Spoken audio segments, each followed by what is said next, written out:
Okay, everyone, welcome tonight to our training with our special guest, Amy Oni, and her husband, Trent.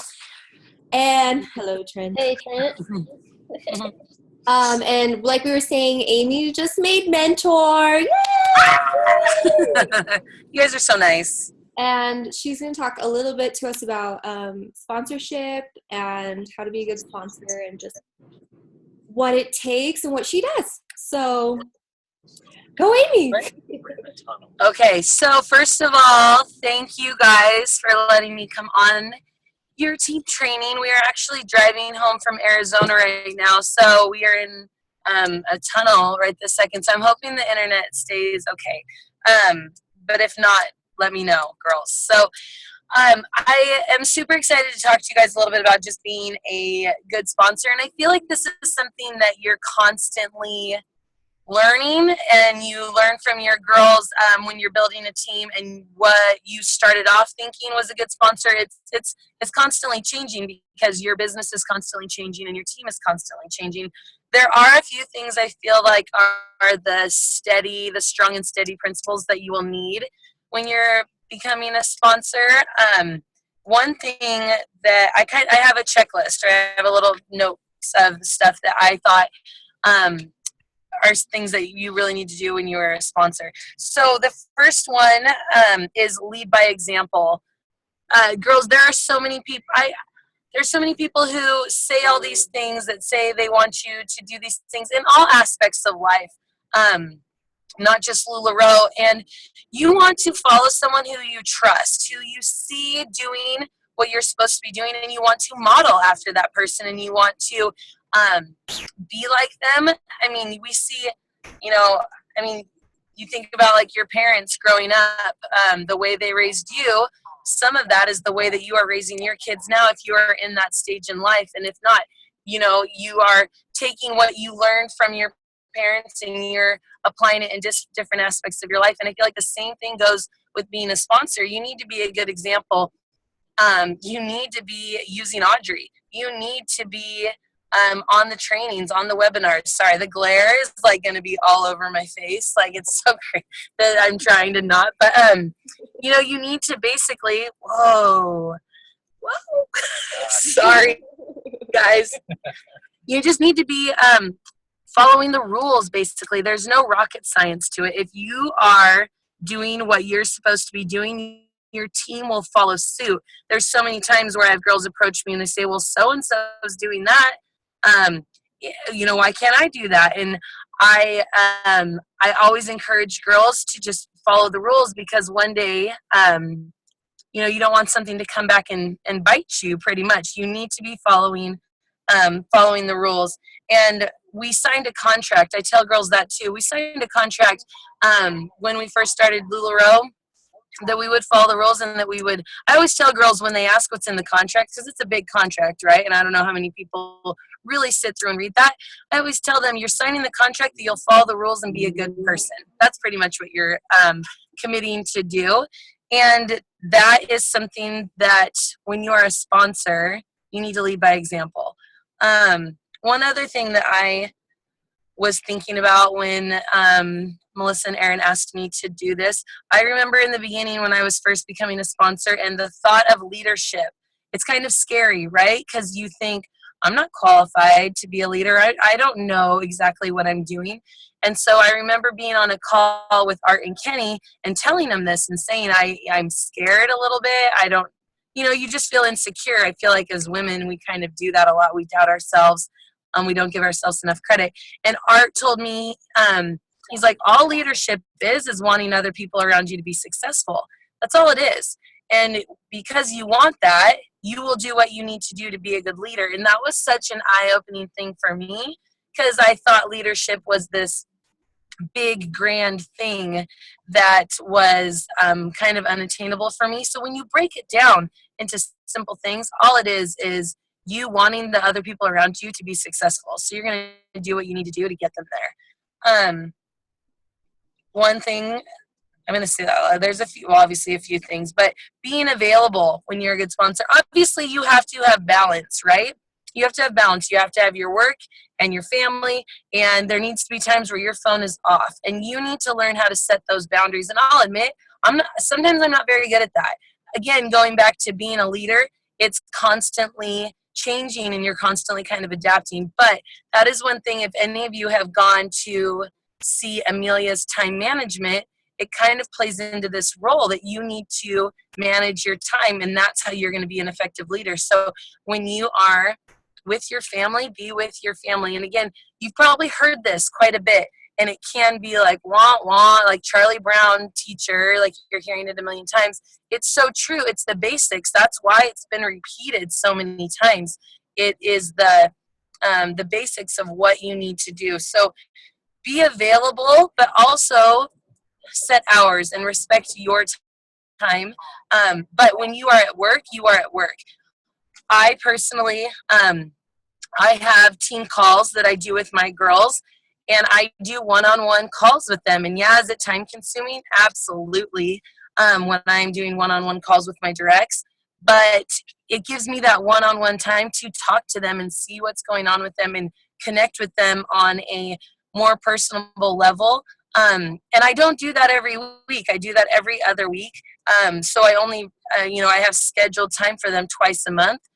But I feel like that is something where I'm available. They know that they can ask questions really at any time on our team page, or they can text me. But I love knowing that they know that they have a set amount of time that is just set aside for her and I to go ahead and talk about, concerns, achievements, frustrations, anything that she has going on, that she has a set time for that. So being available is something that I think is really important. If you have anything you want to chime in then on this. I'll go later. Okay, Trent will go. He's going to talk a little bit later about bringing your spouse into the business. So the next one, being a challenger. Again, Art talks about this a lot. If any of you guys have heard Art talk, he says no one to lift, no one to support, and no one to get out of the way. And something that can be kind of hard as well, because sometimes you don't know. But when you are taking the time to get to know your team and get to know what makes them tick and what are their goals and what are their why, that's when you're able to lift and support and challenge them and then get out of their way and let them go. So again, just relationships. I haven't touched a little bit on I haven't touched on this yet, but building relationships with your team, because it's so much more than that. It's so much more than just a team and you sign people up. This is real life. These are people's real lives. These, it says real money being invested, and this is real. So I always really try and make a really good effort to get to know my team. If they are local, I go meet with them. I go to their launch parties.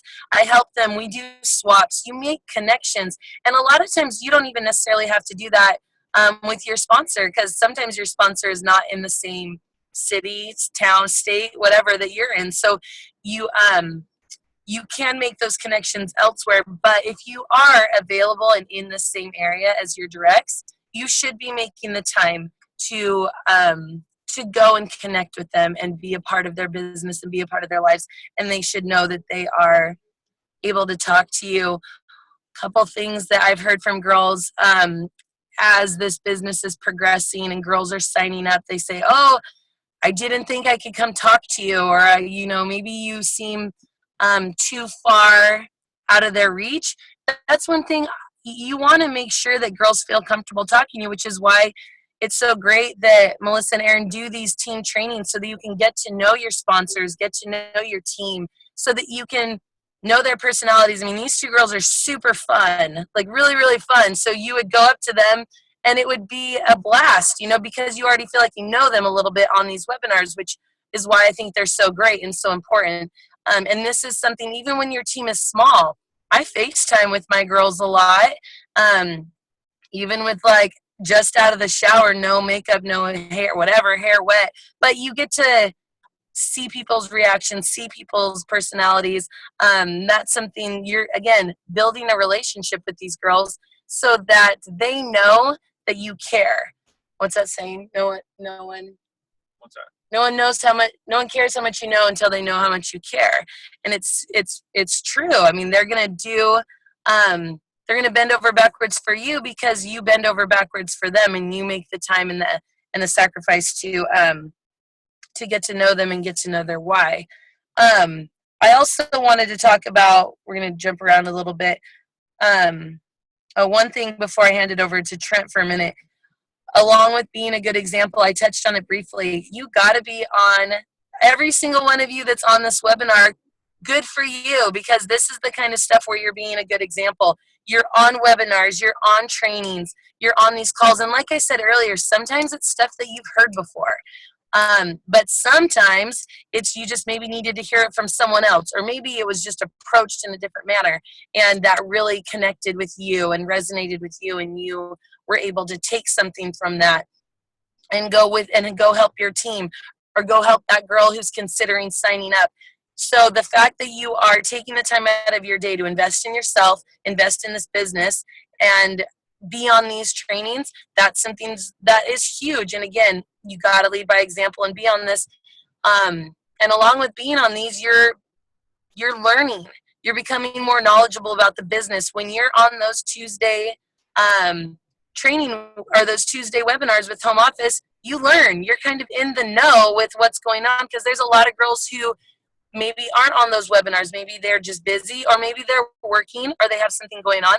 They need a point of contact. They need someone to tell them, this is what went on the webinar, and they're going to look to you as their sponsor. They're going to look to you and expect that you have notes. I have girls on my team who do Facebook Live after every webinar, and it's only like 15 minutes, but it's a recap of what the Home Office webinar was on, and they do it on their team page, and it's just easy. And those Facebook Lives, they're stuck on there. It's on their team page on Facebook. So that's a great tool, I think, for those girls, again, who work, or maybe their kids had a dentist appointment at that time, or they had a doctor's appointment, whatever it was.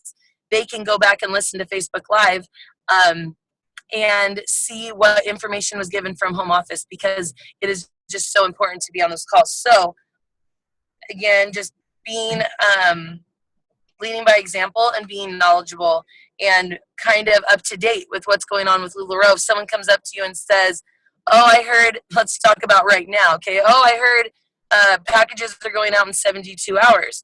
And normally that's the case, but let's be real. Right now, packages are delayed. Orders are delayed. If you're not in the know and you're not listening and you're not staying up to date, you're going to tell them, yeah, it's normally 72 hours. And they're going to be upset when their package doesn't show up. So you need to be up to date.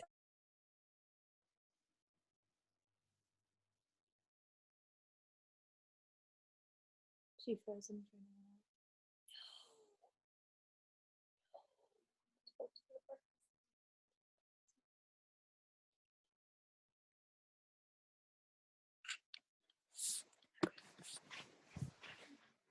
No.